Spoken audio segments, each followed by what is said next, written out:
کیا حال ہے سیاسی سرگرمیوں کا مہاجر قومی موومنٹ پاکستان کا؟ مہاجر قومی موومنٹ پاکستان تو ظاہر ہے جس طرح مہاجر قوم کے ساتھ ہونے والی زیادتیوں پر آواز اٹھاتی رہی ہے، اس طرح ابھی بھی سرگرم ہے، کام کر رہی ہے، بات کر رہی ہے۔ آپ ہر عوامی مسئلے پہ آواز اٹھاتے ہیں۔ ابھی لیاری میں بلڈنگ گری، کیا آپ متاثرین سے تعزیت کرنے گئے؟ نہیں، میں نہیں جا سکا۔ جب آپ ڈسٹرکٹ سینٹر سے ریلی کی صورت میں نکال رہے تھے، مگر دفعہ 144 کے نفاذ کے بعد آپ نے اسے مؤخر کر دیا۔ تحریکوں میں کبھی کبھی قدم پیچھے بھی ہٹانے پڑتے ہیں۔ ایک بڑی خبر ضرور بنتی، آفاق مرتا ہے زندہ رہتا ہے، ایک بڑی خبر بنتی۔ ہماری سندھ کی ثقافت اجرک، اس کو نمبر پلیٹ پہ لانے کی کوشش کی جا رہی ہے۔ آپ کسی کے اوپر اپنا کلچر مسلط کر رہے ہیں۔ آپشنل ہونا چاہیے کہ شہر میں جو شخص سندھی اجرک لگانا چاہے لگائے، لیکن سندھی اجرک کا نشان نہیں ہوگا تو یہ جرم ہے، یہ غلط ہے۔ یہ اجرک مسلط کرنے کی کوشش کی تو پھر سندھ عملاً 2 حصوں میں تقسیم ہو جائے گا۔ کبھی لکھا ہوتا تھا کہ جلے تو آگ تجھے تو خاک کہتے ہیں، اس خاک سے بارود بنے اس کا آفاق کہتے ہیں۔ آج وہ نعرے شہر کی سڑکوں پہ نظر نہیں آتے۔ میں تو جلسے میں اور میٹنگوں میں ہر ایک کو کہتا ہوں، اگر تم مجھ سے محبت کرتے ہو تو اپنے آپ کو آفاق بنا لو۔ آفاق اکیلا بارود نہیں ہے۔ آپ لوگوں سے تو اسلحہ لے لیا گیا، اگر کیا آپ سمجھتے ہیں کہ باقیوں کے ساتھ نرمی برتی گئی؟ ہمارے پاس ہے تو جرم ہے، باقی قوموں کے پاس اگر ہے تو کسی کا کلچر ہے، کسی کی ضرورت ہے، کسی کی شان ہے۔ آفاق بھائی، شہر کے اندر نوگو ایریاز کا بڑا چرچا تھا، اس وقت ہم دیکھتے ہیں کہ بعض علاقوں میں بھی بیریئرز ہیں۔ ہمارے نوگو ایریاز تو ختم ہوئے، ختم کرانے والوں میں نوگو ایریاز ختم نہیں ہوئے۔ آپ اپنے معاشی معاملات کو چلانے کے لیے کیا سرگرمی اختیار کرتے ہیں؟ بسم اللہ الرحمن الرحیم، السلام علیکم۔ پوڈ کاسٹ ایٹ 5 کے ساتھ آپ کا میزبان حاضر خدمت ہے۔ آج کی اس محفل میں ہمارے ساتھ شریک ہیں شہر کراچی کا ایک ایسا نام جو کہ اپنی سیاست کو اوائل سے لے کے اب تک بنیاد پرستی کی بنیاد پہ آگے لے کے بڑھے ہیں۔ اس شخص کو کہا جائے کہ کراچی کی آواز تو بے جانا ہوگا، کیونکہ اپنے نظریے، اپنے عقیدے پہ اولیت سے لے کے آج تک مستحکم کھڑا ہے۔ یہ شخص نوجوانوں کی آواز بھی ہے، کراچی کے مسائل پہ بات بھی کرتا ہے اور اپنے وسیع تجربے کے ساتھ نئے آنے والے نوآموز کارکنوں کے لیے نئے راہیں بھی کھولتا ہے۔ میں کسی اور کی نہیں بات کر رہا ہوں، مہاجر قومی موومنٹ کے سربراہ اور چیئرمین محترم جناب آفاق احمد صاحب۔ السلام علیکم۔ وعلیکم السلام۔ کیسے ہیں آفاق بھائی؟ جی میں بالکل ٹھیک ہوں، اللہ کا شکر۔ بہت شکریہ آج ہماری اس پوڈ کاسٹ کے لیے وقت دینے کے لیے۔ آفاق بھائی، سیاست اور سیاست کے امور، بالخصوص کراچی، کیا حال ہے سیاسی سرگرمیوں کا مہاجر قومی موومنٹ پاکستان کا؟ مہاجر قومی موومنٹ پاکستان تو ظاہر ہے جس طرح ماضی میں مہاجر قوم کے ساتھ ہونے والی زیادتیوں پر آواز اٹھاتی رہی ہے، اس طرح ابھی بھی سرگرم ہے، کام کر رہی ہے، بات کر رہی ہے، اور مہاجر عوام کو متحد کرنے کی دوبارہ سے کوشش کر رہی ہے، جو مختلف دھڑوں میں تقسیم ہے یا مایوسی کی وجہ سے مختلف جماعتوں میں گئے ہیں، ان کو ہم نے دوبارہ جمع ہونے کے لیے کہا ہے، اور ڈسٹرکٹ سینٹرل میں جب سے آفس کھلا ہے تو بہت بڑی تعداد میں لوگ واپس آ رہے ہیں۔ آفاق بھائی، دیکھنے میں آیا کہ گزشتہ دنوں بڑے ایشوز پہ آپ نے آواز بلند کی۔ کراچی کا وہ طبقہ بھی آپ کے ہم آواز ہو گیا جس کے ذہن میں آپ کے متعلق درست رائے نہیں تھی، مگر اب وہ آپ کے سسٹانس کو لے کے آگے بڑھنا شروع ہو گیا کہ کراچی کی آواز پہ آپ کی آواز سے آواز ملانا ضروری ہے۔ اس تبدیلی کو آپ کیسے دیکھتے ہیں، اس رد عمل کو جو کہ گزشتہ کئی سالوں کے بعد آپ کو مقبولیت کی صورت میں ملتا گیا ہے؟ طلحہ صاحب، وقت کے ساتھ ساتھ لوگوں کے دلوں میں یا ذہنوں میں جو غلط فہمیاں پیدا کی گئی تھیں اور جو ہمارا امیج پورٹری کیا گیا تھا، آہستہ آہستہ وہ کلیئر ہوا ہے۔ جو دھندلاہٹ تھی لوگوں کے ذہنوں میں وہ ختم ہوئی ہے۔ لوگوں کو یہ پتہ چلا ہے کہ میں بالکل اس بات میں کوئی دو رائے کسی کو نہیں رکھنی چاہیے کہ میں مہاجر قوم کے مسائل میں میرے لیے اولیت میری مہاجر قوم کی ہے، لیکن اس شہر میں رہنے والے تمام لوگوں کے لیے میں نے آواز اٹھائی ہے۔ ڈمپر کا جو ایشو تھا، اس ڈمپر کے ایشو پر جب میں نے بات کی تو میں نے صرف ڈمپر کے ایشو پر بات نہیں کی تھی، میں نے شہر میں ہونے والی تمام زیادتیوں کے اوپر بات کی تھی۔ میں نے شہر میں جو طلبہ کے ساتھ، شہر کے طلبہ کے ساتھ زیادتی ہو رہی تھی، میں نے اس پر بھی بات کی تھی کہ کراچی کا جو امتحان کے نتائج ہیں اس کو ڈیلیبریٹلی تباہ کیا گیا، اور لاڑکانہ کے نتائج بہت بہترین بنائے گئے. میں ان کے بہترین بنانے پر مجھے کوئی دکھ نہیں ہے، لیکن صلاحیت کی بنیاد پر اگر نتائج بنتے تو ظاہر ہے کہ کسی کو کوئی اعتراض نہیں ہوتا. وہاں کے ہم نے اساتذہ کو یہاں احتجاج کرتے ہوئے بھی دیکھا ہے جنہیں اسکول کی سپیلنگ نہیں آتی. ان کے زیر نگرانی جو طلبہ وہاں پر 87% مارکس لے کر آئے. میں نے عذرائے تفنن کہا کہ جن لوگوں کو کمپیوٹر کا نہیں پتا کہ وہ سی سے آتا ہے یا کے سے، ان کے 87% مارکس ہیں. اور اس شہر کے لوگ جن کی خواہش ہوتی ہے کہ میرا بچہ اعلیٰ تعلیم حاصل کرے، وہ اپنے گھر کے برتن بیچ کے بھی پڑھانا پڑے تو پڑھاتے ہیں، کیونکہ ہمارے ہاں تعلیم کو بہت اہمیت دی جاتی ہے. بچے بچپن سے خواب دیکھتے ہیں، چچا زاد پھوپھی زاد آپس میں کمپٹیشن ہوتا ہے کہ تم ڈاکٹر بنو گے، انجینئر بنو گے. لڑکیاں آپس میں کمپٹیشن کرتی ہیں. ان بچوں کے خواب چکنا چور کر دیے دانستہ طور پر اپنے نتائج کو خراب کر کے. اس مسئلے کو بھی ہم نے اٹھایا تھا، اور اس مسئلے میں ظاہر ہے صرف مہاجر نہیں تھے بلکہ تمام اس شہر میں رہنے والے متاثر ہو رہے تھے. تو جب انہوں نے یہ دیکھا کہ آفاق کی جو آواز ہے وہ اس شہر کے تمام لوگوں کے لیے بھی ضروری ہے، تو انہوں نے ہمارا ساتھ دیا اور بہت اچھا رسپانس رہا، بہت اچھا لوگوں نے رسپانس دیا، اور آج بھی سب رابطے میں ہیں. آفاق بھائی، گزشتہ 30 سال سے زائد عرصے سے آپ بطور سربراہ، بطور چیئرمین مہاجر قومی موومنٹ عملی سیاست میں، انتخابی سیاست میں حصہ لے رہے ہیں.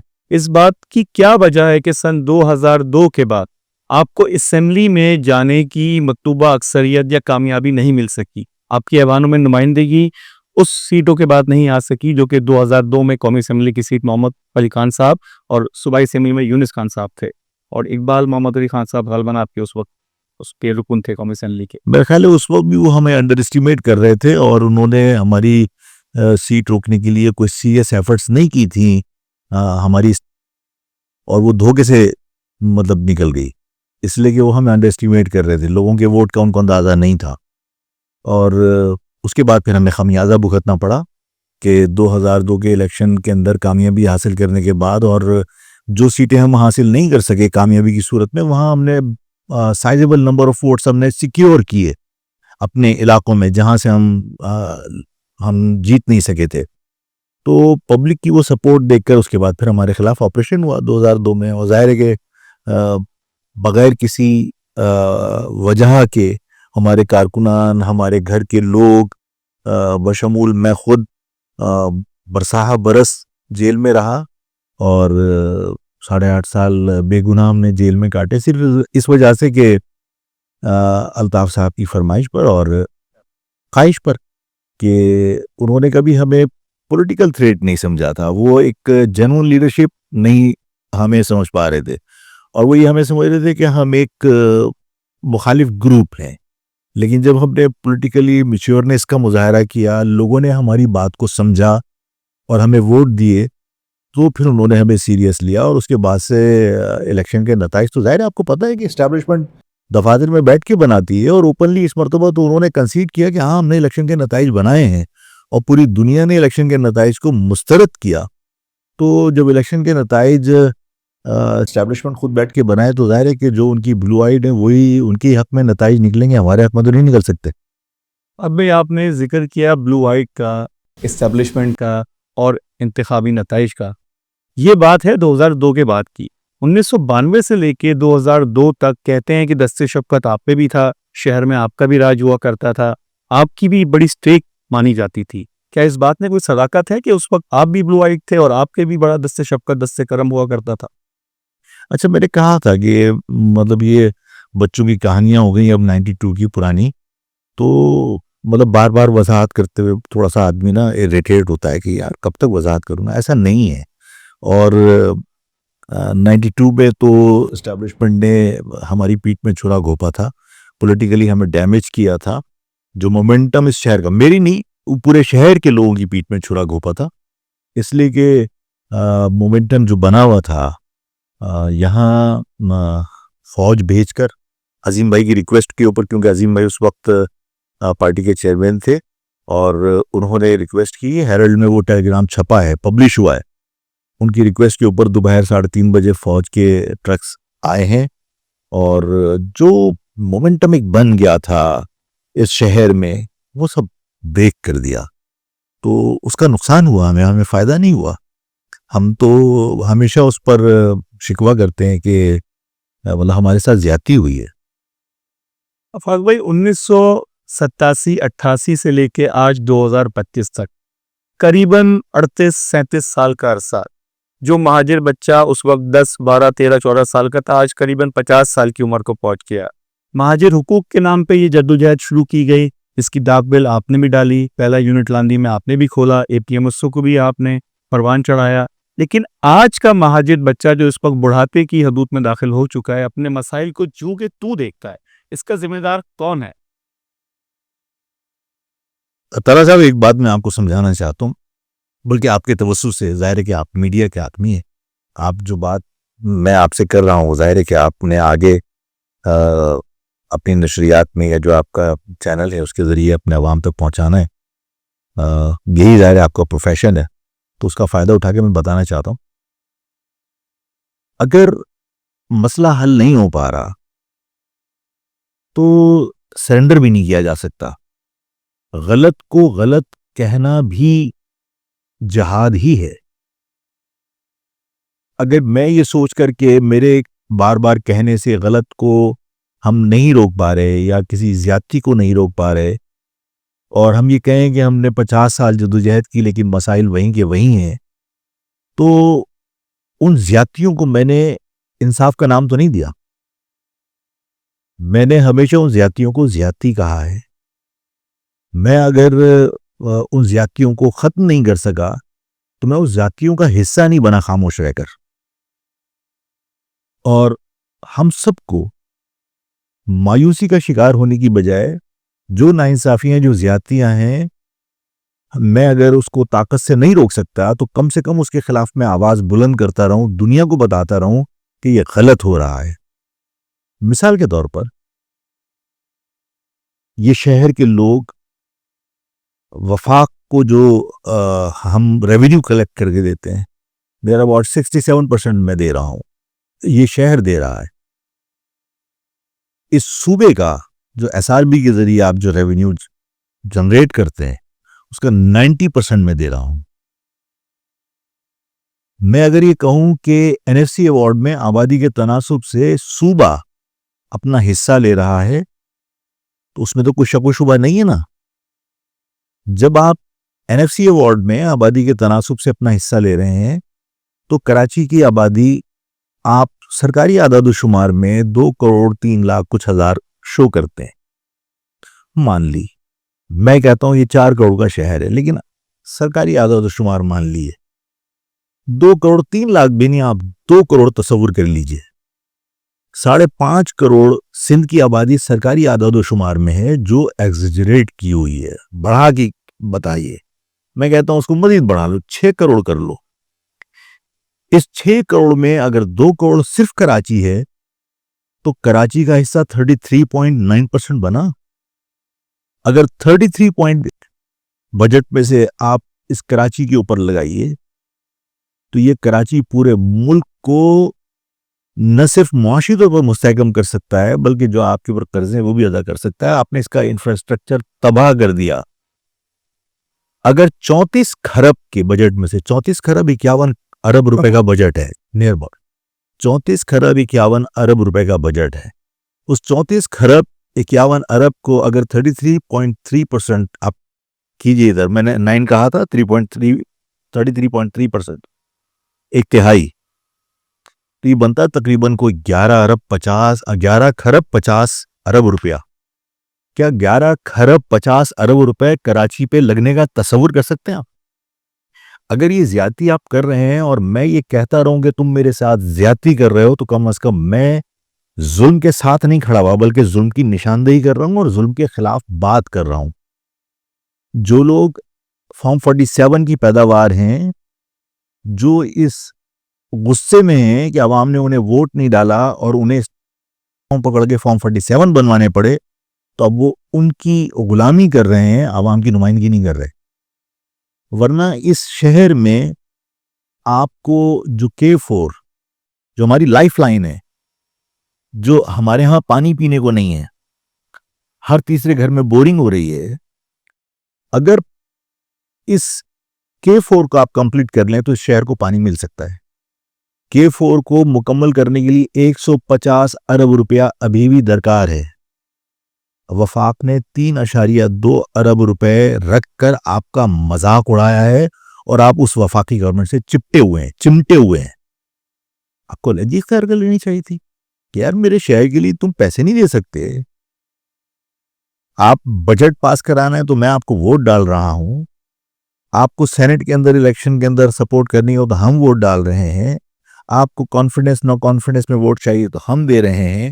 تو یا تو آپ ایسے موقع پر جو قیمت لے رہے ہیں وہ آپ کی جیب میں جا رہی ہے, اور اگر آپ قیمت نہیں لے رہے ہیں اور قوم کے لیے کچھ مانگا ہے اور وہ نہیں دے رہے تو آپ کو الگ ہو جانا چاہیے. لیکن وہ الگ نہیں ہوتے. تو ان تمام مظالم پر اگر آفاق آواز اٹھاتا ہے تو کامیابی نہیں ہوئی پرواہ نہیں ہے. لیکن آفاق شرمندہ اس بات پہ کبھی نہیں ہوگا کہ اس نے ظلم کے خلاف خاموشی اختیار کر کے ظلم کی غیر اعلانیہ سپورٹ کی. آفاق ہمیشہ مخالف رہے گا. فاضل بھائی, کراچی میں اس وقت ایک نیا کلچر, ایک نئی روایت, ایک نئی داغ بیل ڈالنے میں نظر آتی ہے کہ جس کے اندر ہماری سندھ کی ثقافت اجرک, جس کا ہر پاکستانی بہت احترام بھی کرتا ہے, پیار بھی کرتا ہے, اپنے آپ کو سرلیک بھی کرتا ہے, اس کو نمبر پلیٹ پہ لانے کی کوشش کی جا رہی ہے, قانونی رنگ دیا جا رہا ہے اس کو. اس حوالے سے آپ کی کیا رائے اور آپ کے کیا تحفظات ہیں؟ طلحہ صاحب, اس کراچی میں جو رورل سندھ ہے اس کو مسلط کیا جا رہا ہے. ایک طویل عرصے سے ہر حربہ استعمال کیا جا رہا ہے. اس شہر میں پولیس کے جوانوں کی ضرورت تھی, اس شہر سے بھرتی کی جانے چاہیے تھی, اور اس شہر سے بھرتی کرتے وقت اگر اس شہر کا مستقل باشندہ پنجابی ہے اور اس کو بھی پولیس میں بھرتی کرتے تو ہمیں کوئی اعتراض نہیں ہوتا. اور اگر سندھی بھی اس شہر کا مستقل باشندہ ہے, یہاں اس کا مستقل پتہ ہے, یہاں کا ڈومیسائل ہے, اس نے یہاں پیدا ہوا, یہاں اس نے میٹرک کیا اور یہاں اس کا ڈومیسائل بنا ہوا, تو نوکری کرے گا, وہ ظاہر ہے اس کا حق ہے. آپ 1 گریڈ سے 14 گریڈ تک لوکلی بندے کو اپوائنٹ کرنا پڑتا ہے آپ کو ڈسٹرکٹ لیول پر. آپ نے بدماشی مچا رکھی ہے. آپ جو ہے وہ لڑکانہ اور دادو میں اپوائنٹمنٹ کرتے ہیں اور آن ڈیپوٹیشن آپ یہاں بھیج دیتے ہیں. تو جب آپ یہاں بھیجتے ہیں تو یہاں جو ویکینسیز ہوتی ہیں وہ فل ہو جاتی ہیں, اور ان آن ڈیپوٹیشن آنے والے بندوں کو آپ 6 مہینے کے بعد آفر کرتے ہیں کہ اگر آپ اپنی سروسز ڈسٹرکٹ پولیس میں تبدیل کرانا چاہیں, ایبزارب کرانا چاہیں تو کروا لیجئے. یہ اپورچونٹی آپ دیتے ہیں. وہ ظاہر ہے کہ 6 مہینے میں رشوت لے کے منہ کو حرام لگنے کے بعد کون یہاں سے دادو اور لڑکانہ واپس جائے گا بھائی؟ وہ پھر اپنی سروسز یہاں منتقل کراتے ہیں. یہاں کی ویکینسیز آپ کھا گئے, پھر وہاں ویکینسیز کریٹ ہو گئیں, پھر آپ گمبٹو دادو اور لڑکانہ کے اندر اپوائنٹمنٹ کرتے ہیں اور پھر آپ یہاں لا کے آن ڈیپوٹیشن بھیج دیتے ہیں. تو یہ جو بدماشی چل رہی ہے, آپ نے ادارے کھا گئے. آپ نے سندھ بلڈنگ کنٹرول اتھارٹی بنا دی, کراچی بلڈنگ کنٹرول اتھارٹی کو تبدیل کر کے. آپ کوئی بھی آرڈیننس نکال دیتے ہیں, کوئی بھی آپ بل پاس کر لیتے ہیں, اس لیے کہ آپ میجورٹی میں. تو آپ جب کراچی بلڈنگ کنٹرول اتھارٹی کا جو ریونیو تھا, جو آپ اسکوائر فٹ کے اوپر آپ بلڈنگ چارجز لیتے ہیں, اب آپ پورے سندھ کی آمدنی اس کو شو کرتے ہیں. آپ نے ماسٹر پلان جو کراچی کا تھا اس کو اٹھا کے آپ نے سندھ گورنمنٹ کو ٹرانسفر کر دیا. سالڈ ویسٹ مینجمنٹ اب KMC کا ادارہ تھا, آپ نے اس کو سندھ گورنمنٹ کے حوالے کر دیا. یہاں کے تمام وسائل آپ منتقل کر رہے ہوتے ہیں, ٹھیک ہے نا. تو یہ ساری بدماشیاں وہ کر رہے ہیں. جو صورتحال ہے, اس صورتحال میں مجھے یہ لگتا ہے کہ جو نمبر پلیٹ کا معاملہ ہے وہ اس سے جڑا ہوا ہے. جو ان کی خواہش ہے نا کہ آہستہ آہستہ آہستہ آہستہ ہم ہر چیز پر قابض ہوں. اب اس شہر پر آپ دیکھیے, پہلے کراچی کی نمبر پلیٹ ہوا کرتی تھی, رجسٹریشن کراچی کی ہوا کرتی تھی. آپ نے اس کو تبدیل کیا سندھ کی, رجسٹریشن کیا ہے سندھ کی. یعنی آپ 90% 95% تمام ویکلز, چاہے موٹر سائیکل ہو چاہے کار ہو, 90% کراچی کی نمبر پلیٹس کے اوپر رجسٹرڈ ہوتی تھی کراچی ایکسائز میں, اور آپ نے اس کو سندھ ایکسائز کر دیا. اس کا مطلب ہے کہ جو ایکسائز کی آمدنی کراچی کی تھی اب وہ پورے سندھ کی کاؤنٹ ہوگی. جو ایکسائز ڈپارٹمنٹ کے اندر لوکلی بندہ اپوائنٹ ہونا تھا, اب وہ سندھ کا ادارہ ہے, وہ اس کو لا کے آپ یہاں بھرتی کریں گے. دوسری بات یہ ہے کہ اب آپ نمبر پلیٹ کے اوپر جو لے کر آ رہے ہیں, آپ اپنا کلچر مسلط کر رہے ہیں, ٹھیک ہے نا. دیکھیے, نمبر پلیٹ کے پیسے میں نے دیے تھے, جب آپ پہلی مرتبہ نمبر پلیٹ لیتے ہیں تو لائف ٹائم آپ نمبر پلیٹ کے پیسے دیتے ہیں, وہ آپ اس کے چالان ہوتا ہے, وہ آپ نے پیسے دیے ہیں. جب میں نے ایک مرتبہ نمبر پلیٹ کے پیسے دے دی, اور اگر گورنمنٹ کوئی بھی مجبوری کی بنیاد کے اوپر نمبر پلیٹ تبدیل کرنا چاہتی ہے تو اس کا فرض یہ ہے کہ وہ فری آف کاسٹ وہ کہے کہ بھئی پرانی نمبر پلیٹ آپ سرنڈر کر دیجئے اور نئی نمبر پلیٹ لے لیجئے, اس لیے کہ اب ہم اسے کوئی تبدیلی لے کر آ رہے ہیں, اس میں ہم بار کوڈ ڈال رہے ہیں, اس میں ہم کوئی اور سیکیورٹی پرپس کے لیے کوئی اور اس میں تبدیلیاں کر رہے ہیں. ٹھیک ہے, بات سمجھ میں آتی ہے. نمبر پلیٹ کے اوپر اگر اجرک نہیں ہے تو آپ لوگوں کو گرفتار کریں گے. یہ اس شہر پر کسی کا کلچر مسلط کرنے کا عمل جو ہے نا لوگ قبول نہیں کریں گے, ہم قبول نہیں کریں گے. بات یہ ہے کہ نمبر پلیٹ کے اوپر آپ نے جو اجرک دی ہے, یہ تاثر دینا چاہتے ہیں کہ اس شہر کے اوپر آپ جو ہے وہ قابض ہیں یا آپ کنکر کیے ہوئے فاتح لوگ ہیں, اور ہم محکوم ہیں, غلام ہیں کہ آپ کی ہر چیز کو ہم قبول کریں گے. دیکھیے 1973 میں جب لسانی معاہدہ ہوا, ممتاز بھٹو نے جب اردو کو دفن کر کے سندھی مسلط کرنے کی کوشش کی تو ریئیکشن کے اندر جو کچھ ہوا, رئیس امروئی نے قطع لکھا تھا, آپ کو یاد ہوگا کہ یہ اردو کا جنازہ ہے دھوم سے نکلے, اور پھر پورے اربن ایریاز کے لوگ سڑکوں پر آ گئے تھے اور احتجاج کیا تھا. نتیجتاً بھٹو کو جو ان کی پارٹی کا سربراہ رہا ہے, بانی رہا ہے, اس کو سندھ کو 2 لسانی صوبہ تسلیم کرنا پڑا تھا, اور باقاعدہ اس نے کہا کہ سندھ 2 لسانی صوبہ ہے, اربن اور رورل. اور پھر باقاعدہ معاہدہ ہوا مہاجر اکابرین کے درمیان اور بھٹو کے درمیان. مہاجر اکابرین میں رئیس امروی صاحب شامل تھے, نورانی صاحب شامل تھے, پروفیسر غفور صاحب شامل تھے. یہ سب لوگوں نے معاہدہ کیا کہ 40% اربن ایریا کا کوٹا ہے, 60% رورل ایریا کا کوٹا ہے. اگر ڈپٹی کمشنر رورل ایریا سے ہوگا تو کمشنر اربن ایریا سے ہوگا, اگر سی ایم رورل ایریا سے ہوگا تو گورنر اربن ایریا سے ہوگا. تو آپ نے لسانی معاہدہ کیا تھا, ٹھیک ہے نا. اب آپ اربن ایریاز کے اوپر رورل ایریا کا کلچر دوبارہ مسلط کرنے کی کوشش کریں گے تو اس غلطی پر میں یہ کہتا ہوں, اور میرا دعویٰ ہے کہ اس غلطی پر سندھ لسانی طور پر تقسیم ہوا تھا اور اس کی تقسیم تسلیم کی گئی تھی. یہ اجرک مسلط کرنے کی کوشش کی تو پھر سندھ عملاً 2 حصوں میں تقسیم ہو جائے گا. یہ جو لسانی تفریق ہے یہ عملاً 2 حصوں میں سندھ کو تقسیم کرے گی, ٹھیک ہے نا. اس لیے کہ کوئی جبر جوڑ کے رکھنے کے لیے کام نہیں آتا, جبر ہمیشہ چیزوں کو توڑتا ہے. آپ جبر کر رہے ہیں, آپ کسی کے اوپر اپنا کلچر مسلط کر رہے ہیں, ٹھیک ہے نا. آپشنل ہونا چاہیے کہ اس شہر میں جو شخص سندھی اجرک لگانا چاہے لگائے, لیکن سندھی اجرک کا نشان نہیں ہوگا تو یہ جرم ہے, یہ غلط ہے. آپ سندھ گورنمنٹ کی عمارتوں پہ جائیے, طرح صاحب ان عمارتوں کے اوپر آپ جائیں, پاکستانی پرچم کے چترے اڑے ہوئے ہیں گورنمنٹ کی عمارتوں پہ, جہاں 99% سندھی ہے. آپ سیکریٹریٹ کے اوپر چلے جائیے, آپ کورٹس میں چلے جائیے, چاہے وہ ATC ہو, چاہے وہ آپ کا ڈسٹرکٹ کورٹ ہو, چاہے آپ کے دوسرے کورٹس ہوں, پرچم کے چترے اڑے ہوئے ہیں. پاکستانی پرچم کے چترے اڑ جائیں وہ جرم نہیں ہے. اجرک نہیں لگے گی تو جرم ہے, آپ گرفتار کر لیں گے. پاکستانی پرچم سے زیادہ قابل احترام ہے. میرا مطالبہ یہ ہے کہ آپ اس کو آپشنل رکھیے, جو لگانا چاہے لگائے, جو نہیں لگانا چاہے نہیں لگائے. اور اگر آپ بار کوڈ لگا رہے ہیں ٹھیک ہے, سیکیورٹی پوائنٹ آف ویو سے لگا رہے ہیں, لیکن طلعت صاحب سیکیورٹی کا بھی ڈرامہ ہے, ڈھکوسلا ہے. اس لیے کہ آپ اس بار کے ذریعے آپ کیا چیز ٹریس کر لیں گے. آپ نے CCTV کیمرے نہیں لگائے, آپ کا شہر جو ہے وہ 700 کیمروں پہ چل رہا ہے. پاکستان کا نہیں, دنیا کے چند بڑے شہروں میں سے. لاہور میں 18,000 کیمرے لگے ہوئے ہیں, آپ 700 سے بڑھا نہیں سکے. کابل میں جو تباہال ملک کا کیپٹل ہے 90,000 کیمرے لگے ہوئے ہیں, CCTV کیمرے. آپ سیف سٹی کے دعوے کرتے ہو, 365 کچی آبادیاں ہیں جن میں آپ جا نہیں سکتے, جن میں آپ کسی کو گرفتار کرنے نہیں جا سکتے, جن میں آپ کسی کا کنیکشن کاٹنے نہیں جا سکتے. آپ اگر اس بار کوڈ کے ذریعے کسی مجرم کی نشاندہی کر بھی لیں اور وہ کواری کالونی میں چلا جائے تو کون لینے جائے گا؟ آفاق بھائی, شہر کے اندر نوگو ایریاز کا بڑا چرچا تھا. آج سے 20, 23, 24 سال پہلے جب آپ ہائیڈنگ میں بھی تھے, آپ نے ایک ٹیلی فونک انٹرویو میں ایک صحافی سے بات کرتے ہوئے کہا کہ شہر کے نوگو ایریاز ختم ہو چکے ہیں. مگر اس وقت ہم دیکھتے ہیں کہ بعض علاقوں میں بھی بیریئرز ہیں, اور ان بیریئرز کا ہونا کیا اس بات کی نشاندہی نہیں ہے کہ لوگوں نے اپنی چھوٹی چھوٹی مملکتیں اور ریاستیں شہر میں قائم کر رکھی ہیں؟ کیا آپ اس حوالے سے کچھ کامنٹ کرنا چاہیں گے؟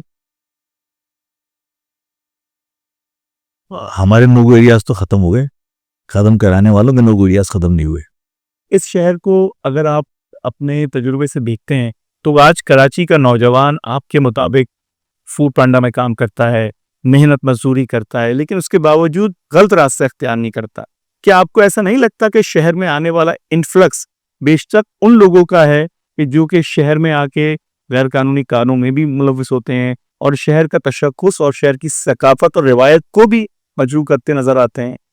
کیا کمنٹ کرنا چاہتے ہیں؟ نہیں، درست ہے آپ کی بات، اور اس بات پہ میں کئی مرتبہ کہہ چکا ہوں کہ دیکھیے جب تک انتظامی معاملات مقامی لوگوں کے ہاتھوں میں نہیں ہوں گے اور باہر سے روزگار کمانے کے لیے آنے والوں کو آپ انتظامی معاملات سونپیں گے تو شہر تباہ ہوگا۔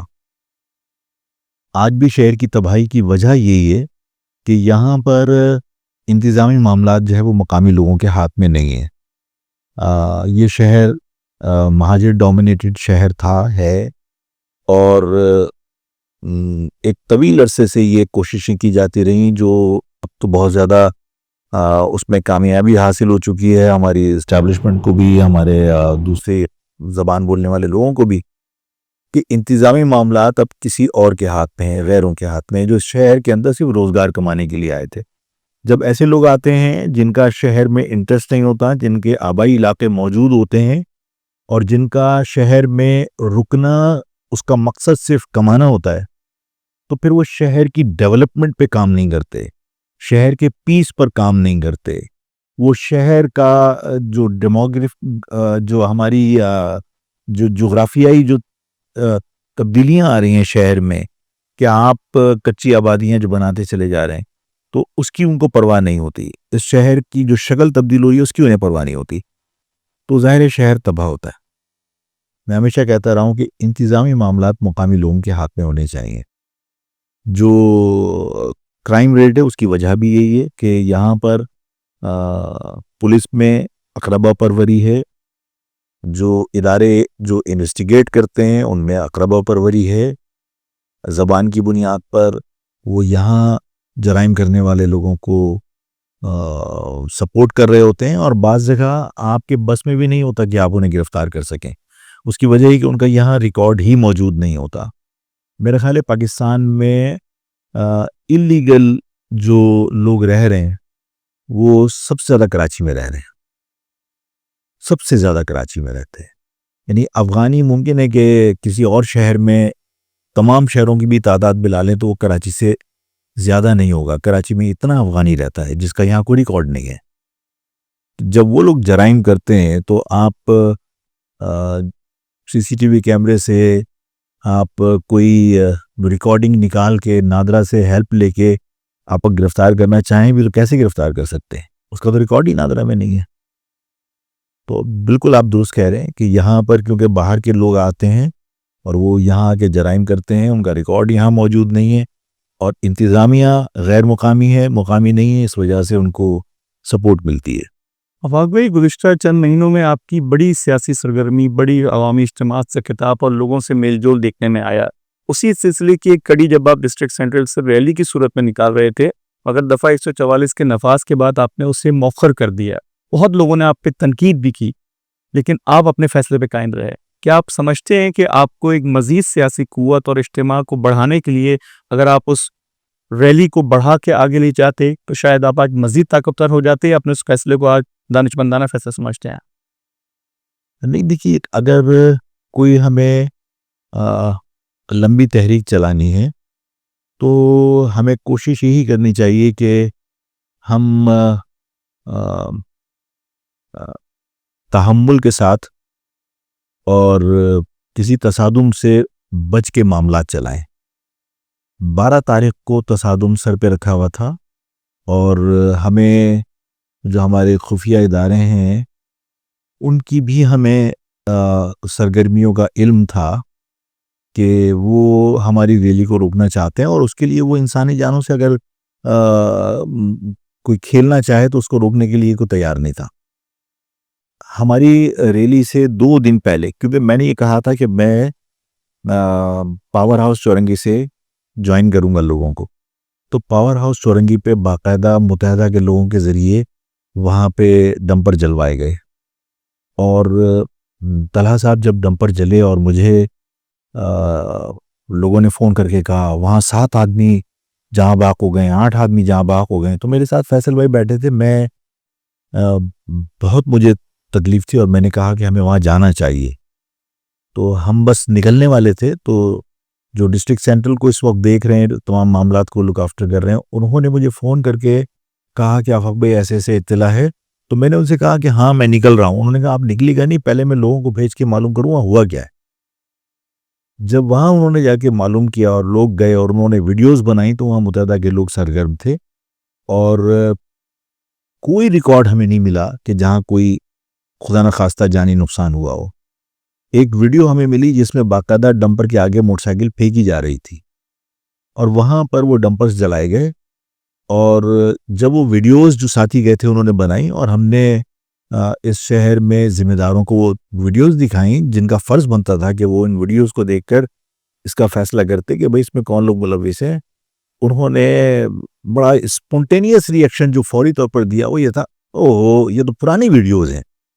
پھر مجھے اندازہ ہوا کہ اس میں سب لوگ شریک ہیں، اور میرے اوپر دباؤ ڈالنے کے لیے یہ سب کچھ ہوا تھا کہ دیکھیے حالات بہت خراب ہیں اور ٹینشن ہے. اس لیے کہ جب متحدہ کے لوگ وہاں موجود تھے تو ایسے سوئچ ہوئے کہ ادھر متحدہ کے لوگ ہٹیں، ادھر دھم کر کے لیاقت محسود اسی پلیس پر کودا ہے، اور اس نے آگے کہا ہے ہم کو آزاد کر دو، ہم یہ کر دے گا، ہم وہ کر دے گا، فلاں فلاں فلاں فلاں.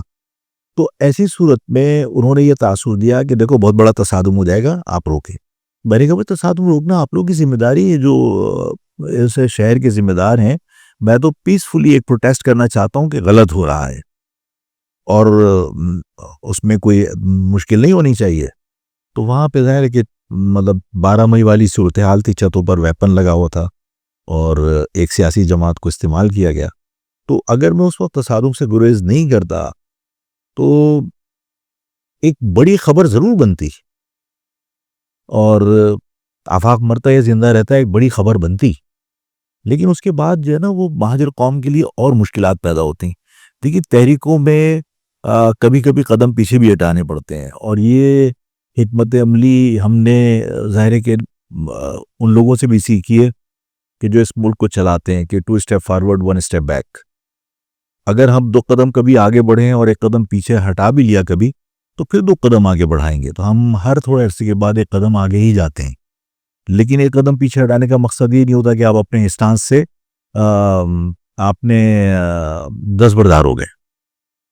آفاق بھائی، کراچی شہر کو ڈی ویپنائز کرنے کے حوالے سے بڑی باز گشت سنائی دی. شہر کو کہا گیا کہ اسلحے سے پاک کیا جائے گا، جرائم سے پاک کیا جائے گا.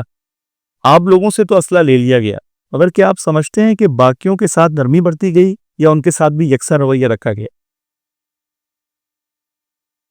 اصل میں جب ہمارے پاس اسلحہ تھا یا آج بھی اگر ہے تو اس کو جرم سمجھا جاتا ہے.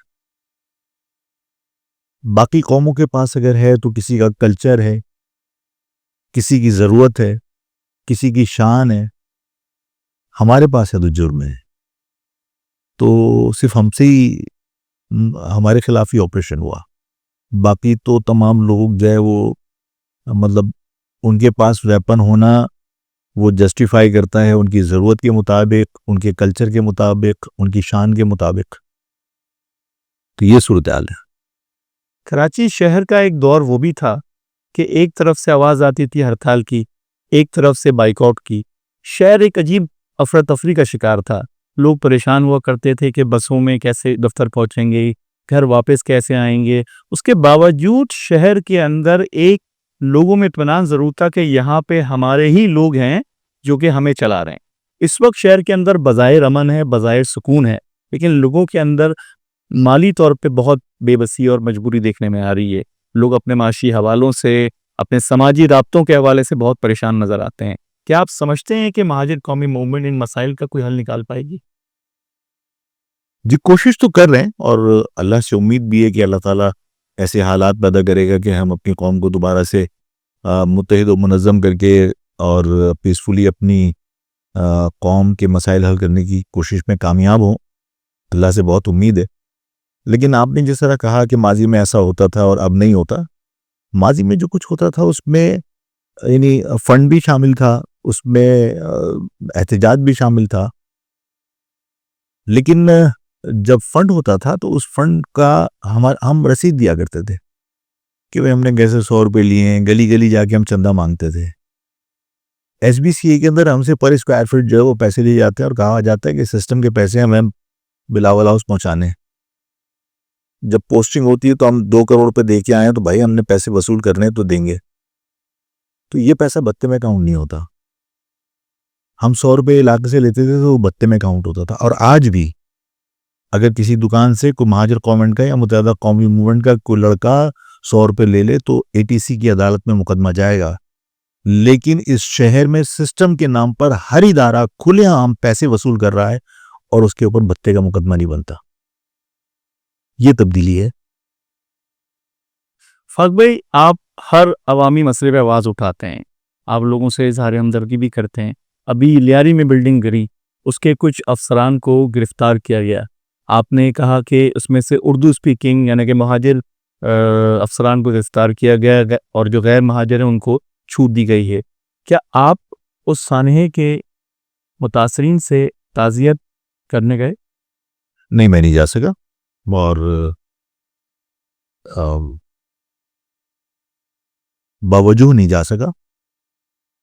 دوسری بات یہ کہ جو لوگ گرفتار ہوئے اس میں کوئی شک و شبہ نہیں کہ 9 لوگوں کے گرفتاری کے احکامات جاری ہوئے، 7 جو گرفتار کر لیے گئے وہ مہاجر ہیں اور جو 2 گرفتار نہیں کیے گئے وہ غیر مہاجر ہیں۔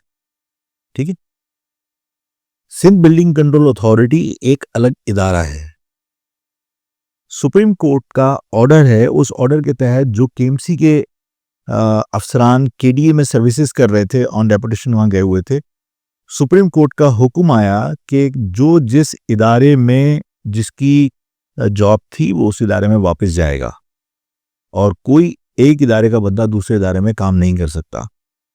جو لوگ کے ڈی اے میں گئے تھے ان کو واپس بھیج دیا گیا، جو کے ڈی اے کا افسر کہیں اور گیا تھا اس کو کے ڈی اے واپس بھیج دیا گیا۔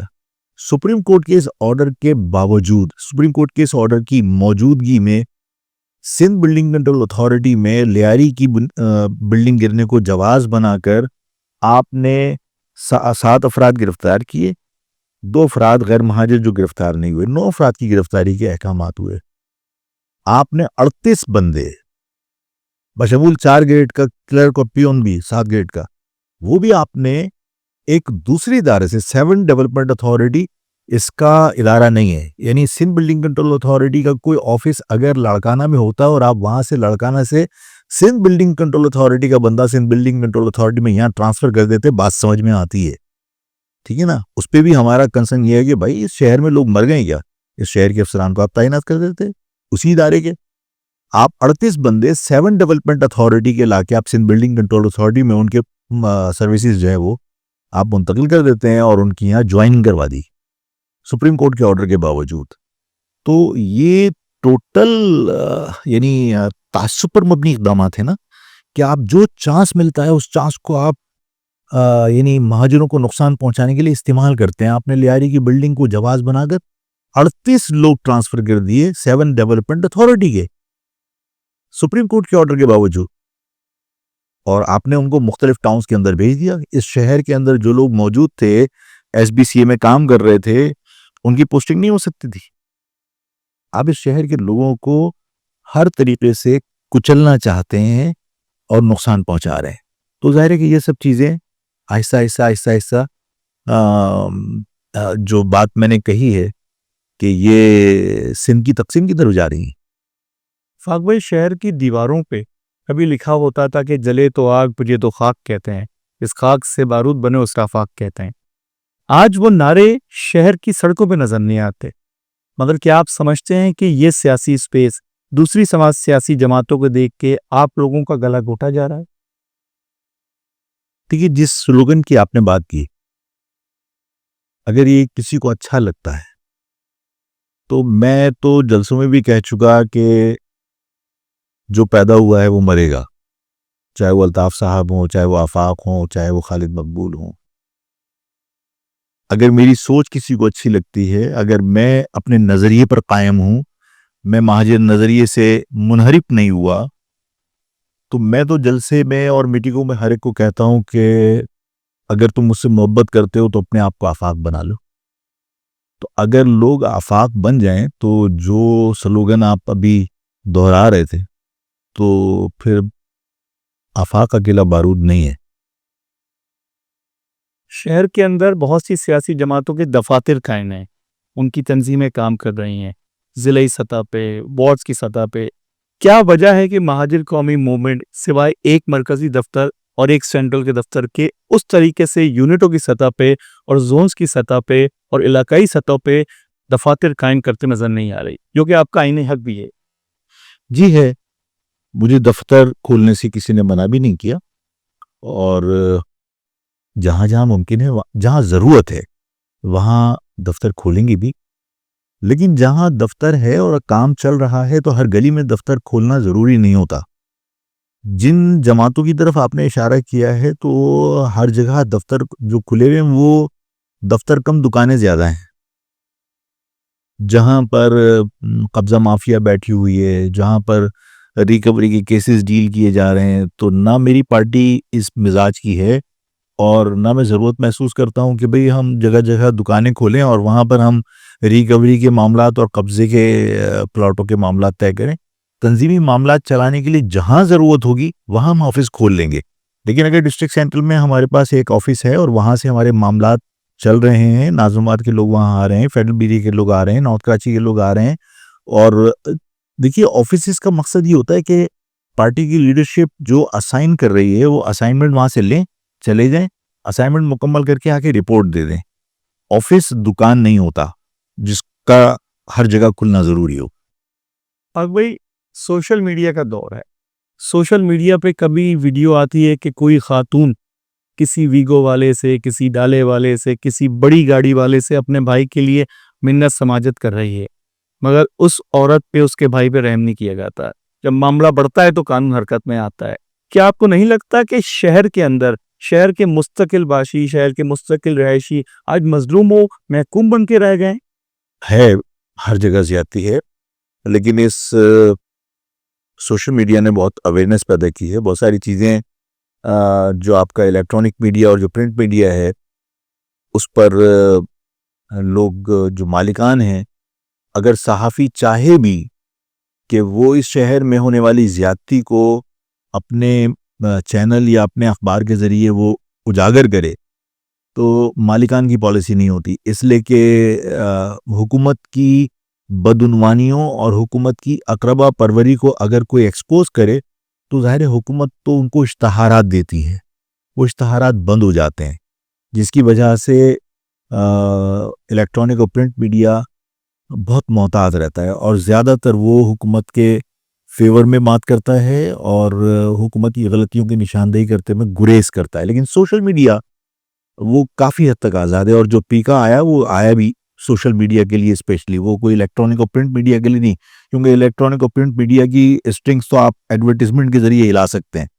سوشل میڈیا کنٹرول میں نہیں تھا، جس کی وجہ سے پیکا آیا. سوشل میڈیا لوگوں میں اویئرنیس پیدا کر رہا ہے، اور جس طرح بہت سارے واقعات ہیں، اگر یہ سوشل میڈیا نہیں ہوتا تو لوگوں کو پتہ نہیں چلتا کہ کیا زیادتی ہو رہی ہے. تو ان زیادتیوں پر لوگوں کے اندر ظاہر جو ریزنمنٹ پیدا ہوا ہے، جو ریئیکشن ہے، تو میں پھر کہوں گا کہ لوگ ان زیادتیوں پر جب ریئیکٹ کریں گے تو جو لسانی تقسیم ہے وہ منطقی انجام کو پہنچے گی، اس سے پہلے معاملات حل نہیں ہوں گے. افاق بھائی، آپ اس بات کو ببانگ دہل کہتے ہیں کہ آپ نے محض مہاجر نظریے کی بنیاد پہ الطاف حسین سے علیحدگی اختیار کی اور آپ اپنے اسٹانس پہ گزشتہ 30 سال سے قائم ہیں. مگر جنگ اخبار کی ایک خبر جو کہ اس وقت ایم کیو ایم کے چیئرمین عظیم احمد طارق نے جاری کی، جس میں انہوں نے اس بات کا حوالہ دیا کہ آفاق احمد ہمارے لیے متحدہ قومی موومنٹ کی کیمپیننگ کرتے رہیں، تو کیا آپ اس بات کو درست سمجھتے ہیں؟ نہیں، میں کبھی زندگی میں نہیں کی. اگر عظیم بھائی کا کوئی سٹیٹمنٹ ہے تو اللہ ان کی مغفرت فرمائے، انہوں نے غلط بیانی کی. میں کبھی زندگی میں نے متحدہ کی وکالت نہیں کی، اس لیے کہ میں ہمیشہ مخالف رہا ہوں کہ جب تک مہاجر قوم کے مسائل حل نہیں ہوتے آپ کو قومی دھارے کی سیاست نہیں کرنی چاہیے. اور میں سب سے بڑا مخالف تھا، جس کی وجہ سے متحدہ قوم کے اعلان میں تاخیر ہوئی۔ 97 میں جا کے ہوا۔ ہاں، تو الطاف صاحب کے اس موقف کی میں نے مخالفت کی۔ عظیم بھائی نے اگر یہ بات کہی ہے تو غلط ہے، اور اللہ تعالیٰ ان کی مغفرت فرمائے۔ وہ مطلب جھوٹ بول رہا ہے۔ افاد بھائی، رسول اکرم صلی اللہ علیہ وآلہ وسلم کا فرمان ہے کہ حلال روزی کمانے والا اللہ کا دوست ہے۔ آپ بطور چیئرمین MQM اپنے کارکنوں کو بھی یہی درس دیتے ہیں۔ آپ اپنے معاشی معاملات کو چلانے کے لیے کیا سرگرمی اختیار کرتے ہیں؟ فی الحال تو چھوٹا سا کام کر رہا ہوں کسی کے ساتھ، میں خود تو ٹائم نہیں دے سکتا۔ شروع میں نے جو ٹائم دیا، محنت کی، اب میرے ساتھ کچھ اور لوگ ہیں وہ کام کرتے ہیں، تو ہم سب مل کے پارٹنرشپ ہے، تو پارٹنرز کی حیثیت سے کچھ تھوڑا بہت ریئل اسٹیٹ کا کام کرتے ہیں، جس سے گزارا ہوتا ہے۔ افاق بھائی، آج کی اس نشست میں ہم نے آپ کے ساتھ بہت سی ایسی باتیں سنی جو کہ ہمارے سننے والے سننا بھی چاہتے تھے۔ اپنے بے لاگ ہو کے، بے باک ہو کے بات بھی کی، گفتگو بھی کی، اور لوگوں کے ذہنوں میں جو سوالات تھے ان کو کافی حد تک دور بھی کیا۔